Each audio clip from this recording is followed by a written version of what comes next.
tidak memenuhi syarat, Komisi Pemilihan Umum MUBA mengembalikan berkas pasangan bakal calon independen Sumadi dan Madali yang akan maju pada Pilkada MUBA 2024 mendatang. Bakal calon independen tersebut tidak bisa memenuhi syarat penguploadan data ke aplikasi Silon KPU MUBA hingga 15 Mei kemarin.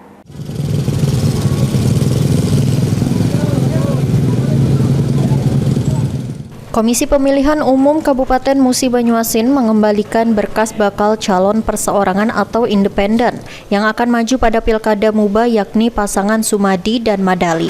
Menurut Komisioner KPU MUBA Muparit, hingga batas waktu yang ditentukan tanggal Mei 2024, pasangan tersebut belum bisa memenuhi syarat untuk penguploadan data dukungan ke aplikasi Silon.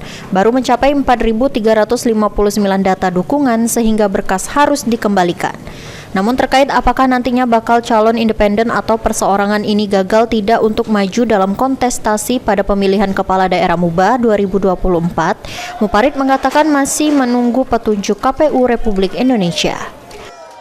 Semalam terakhir benar. Semalam ya? Semalam jam 23.59 itu baru terakhir untuk ada toleransi dari KPU RI 3 kali 24 jam untuk bagian fisik lengkap, tapi di Silon belum lengkap.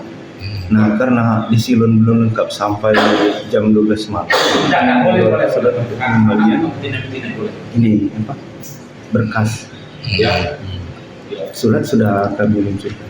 Itu ya. Artinya batal, gagal atau seperti apa? Menunggu petunjuk KPU RI selanjutnya kami. Karena patokan kami surat 707 yang kami terima tanggal 12. Untuk selanjutnya kita menunggu petunjuk dari KPU RI. Mungkin itu saja ya. Untuk data yang sudah diinput oleh bakal calon berapa banyak? 4.000 sekian. 4.000 lebih ya? 4.000 lebih. 4.000 lebih itu ya. Sebelumnya, Ketua KPU MUBA Sigit Nugroho secara simbolis menerima kedatangan bakal calon bupati dan bakal calon wakil bupati dari jalur perseorangan atau independen, yakni pasangan Sumadi dan Madali yang akan bertarung di Pilkada MUBA pada November 2024 mendatang. Berdasarkan keputusan Komisi Pemilihan Umum Nomor 532 Tahun 2024 tentang pedoman teknis pemenuhan syarat dukungan pasangan calon perseorangan dalam pemilihan gubernur dan wakil gubernur, bupati dan wakil bupati, serta wali kota dan wakil wali kota tahun 2024. Syarat dukungan yang harus dipenuhi oleh bakal calon bupati dan bakal calon wakil bupati dari jalur perseorangan yakni minimal sebanyak 41.509 dukungan atau 8,5% dari jumlah DPT sebanyak 488.330 dan memiliki sebaran dukungan di 8 kecamatan dari 15 kecamatan. Ruzi Iskandar, PAL TV.